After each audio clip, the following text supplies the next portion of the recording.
Oh, yeah. Sup, girl?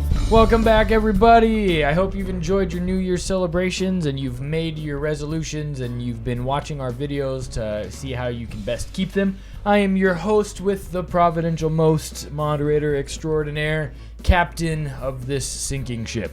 At Josh _Carmen. James is at James YUILE. Chris is at Marion Ranch.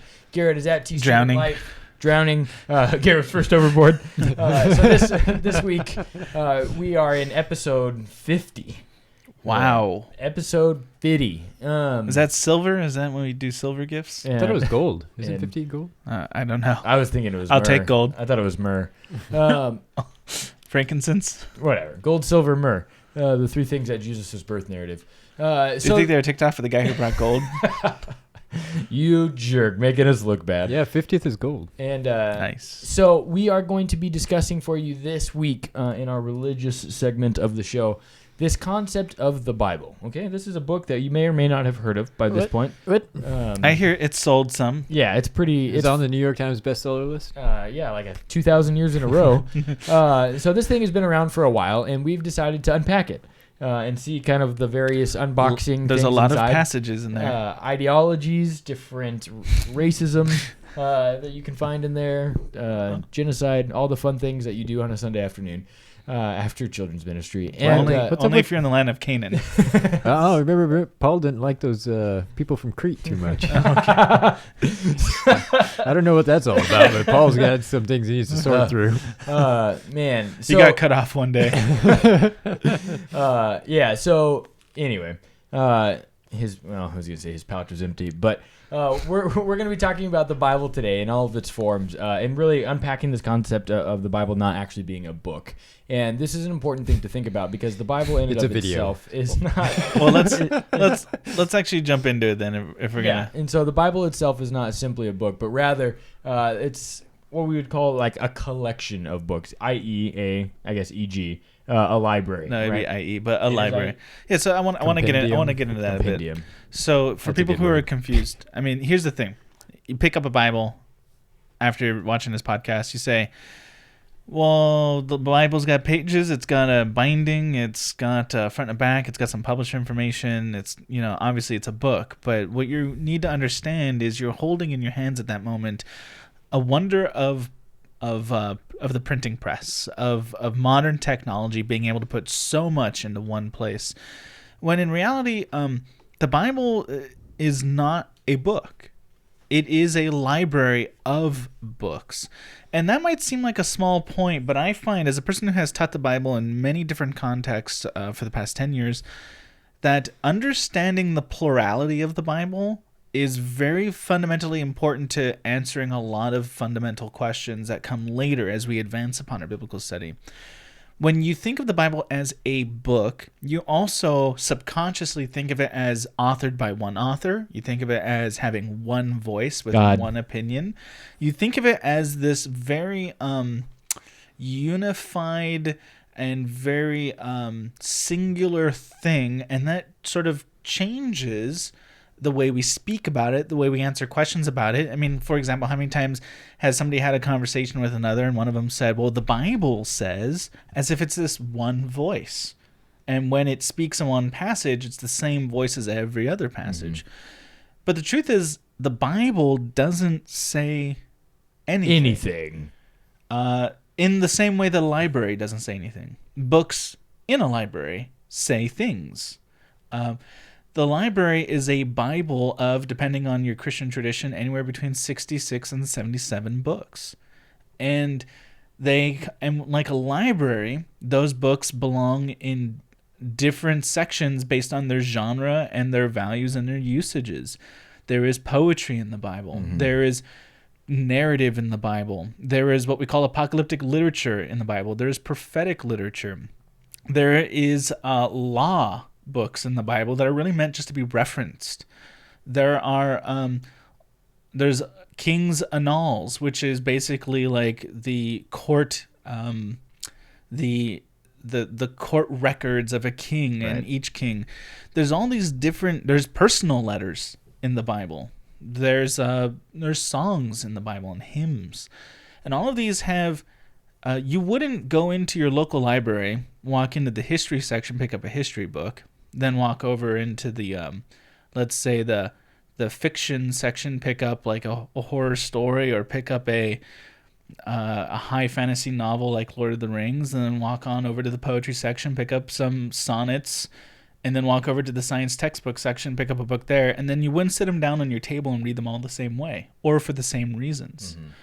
Some of those books, you don't ask a science textbook to speak to your soul and to your spirit and to your life experience. That's not what a science textbook does. Hopefully, very accurately, it tries to teach things about our materialistic world, about matter and physics and all things science. And you don't go to that collection of sonnets you just picked up and ask it to tell you facts about our material world. It does the job that you're looking for the first time. That these things have different purposes. These genres have different rules of reading. You read some very literally, you read some very non-literally. And those aren't the only two options for reading. There's all kinds of ways to read. And you know which way to read these things based on their genre, based on the kind of book you're in. And the thing is, and they all have different voices. And if a poem seems to contradict the facts presented in a science textbook, you don't go into a conundrum, because you realize the poem, it's not trying to convey fact. And therefore, if it contradicts the facts in the science textbook, that doesn't matter, because that's not what the poem is about whatsoever. Right. Well, if the Bible is a library, how does that change our perception of what's in it and how we handle it? Should we read everything the same way, according to the same rules, expecting everything to be in full accord? Mm-hmm. Right? What if one of the Psalms, in its poetry and in its creative language, seems to say something that's contradictory to one of the more historical books in the Bible, which is should that bother you? I would contend no, because you don't go to poems for any sort of facts. You go to them for other reasons. And so this is a very fundamentally important part of understanding the Bible, is that it's a library. And as a library, it has many voices. Each book has many different uses and purposes and different values and different reasons for reading. And this isn't a new thought. It just seems to be a thought that we've kind of lost in the modern day.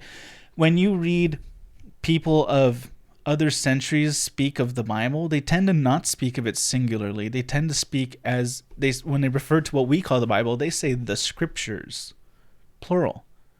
They understand the plurality there. Mm-hmm. It's the scriptures. And they understand that there's different categories in the scriptures. There's the Gospels. There's the letters of Paul. There's the book of Acts, which kind of stands on its own. And this is just New Testament. In the Old Testament, or what we might call the Hebrew Bible, there's the prophets. There's both major prophets and minor prophets. There's the law books. There's the wisdom writings. There's categories. These are different sections of the library. Mm-hmm. And they all have different values and usages. Did you have anything to add to that? Oh, I'm just curious. So you've been teaching on this for 10 years, but when we came to learn this, I know for me, when I was kind of first exposed to the idea, right, that it wasn't this singular voice, it really, first it was kind of a knockback to me. It took me a little bit to kind of it can be a little bit surprising. And so what do you recommend for somebody if they're just kind of hearing that for the first time? What's a good way to kind of navigate that, maybe perhaps tension that kind of comes up? Well, let me contend this to you. I'm going to assume most of our viewers are adult age. And the reality is, many of you adults read the Bible quite a bit as children. And you're encouraged to use your childhood faculties, abilities, intellect, when reading the Bible, which were, by the way, not very particularly good because you're a child. And the sort of nuance that we can bring to our biblical studies, you were not called to bring because you were a kid. But adult you now, just as you would read a historical novel with your adult faculties today using the full strength of your nuanced mind, just as you would bring your adult abilities to read a philosophical book or to watch even just fun entertainment and to think through the mystery of a story or something like that. And the way you feel far more profoundly connected to stories that rise to the occasion of your adult intellect? Well, let me suggest to you that even though for a moment you might feel a little shocked to hear that the Bible is very plural. In this, I don't mean pluralism as in many gods. We're not talking about a theological concept here, but we're talking about in its substance, that it's many different books authored by many different people across different centuries, up until the first, a few scholars might contend, early 2nd century, that there's a plurality there. That's using your adult mind now to come to the biblical text. And if you don't let your adult mind engage the biblical text with your adult intellect, with the nuance that you can bring to it, with your maturity, what happens is the Bible gets sort of left behind in your childhood. And even though you're protecting it and you're trying to keep a very fundamental belief about it that's unchanging, what you're really doing is leaving it in your childhood, and you're accidentally not taking it very seriously. That you're not letting your adult self now re-engage the Bible so it can speak to you with greater nuance. That when you read the Bible with mature senses and you understand it through your now adult faculties, you allow the Bible now to speak to you in a new way that it couldn't speak to you when you were a kid. It wasn't able to because you weren't ready. But now you are ready. And I would suggest that when you allow the Bible to speak to you now as you are as an adult, that is actually quite a wonderful thing. It's a Bible that can now give advice that matters to you today. That if you let it be what it really is, which is a very mature document, it's a very mature set of documents. If you let it be that, you'll find that it has far greater value for you now. That it's not just little proverbial statements that you memorized as a kid. That it's not just little pithy thoughts that are kind of neat to talk about for 10 minutes and then you move on with the rest of your week. But instead, the new realization you come to is that actually the Bible provides true lessons to be chewed on and meditated on and prayed on and learned about that go with you into your adulthood and to the rest of your life.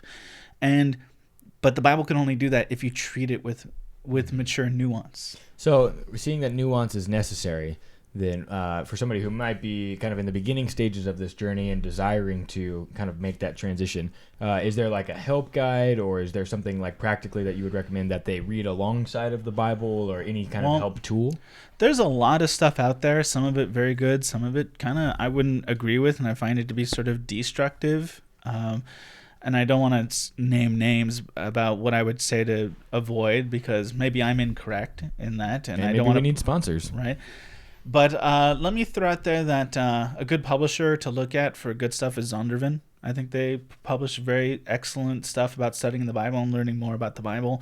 I find that I've never read something from Zondervan that I found to be destructive to faith, but always faith-affirming, even though very mature and adult. And we do not get paid by Zondervan. We've never had a single conversation with Zondervan that I know of. I would also suggest a very particular book is How to Read the Bible for All It's Worth by Gordon Fee and Stewart. I can't remember the other guy's first name, but it's Fee and Stewart. How to Read the Bible for All It's Worth. There's some new spin-off editions of that book. They have like How to Read the Bible book by book and some other ones. Those might be good too, but I'm saying How to Read the Bible for All It's Worth by Fee and Stewart. Short read. It's not this huge tome written by some scholars with high-minded jargon. It's none of that. It's very easy to read. It's a very it's very engaging. It's very well written, and what it gets at is it shows the it covers the various genres that appear in the Bible, and it talks about how to engage those genres the way they should be engaged. It shows their terms, right? On their terms, how to understand their distinctiveness and their values. And I find that Fee and Stewart have put together a timeless book.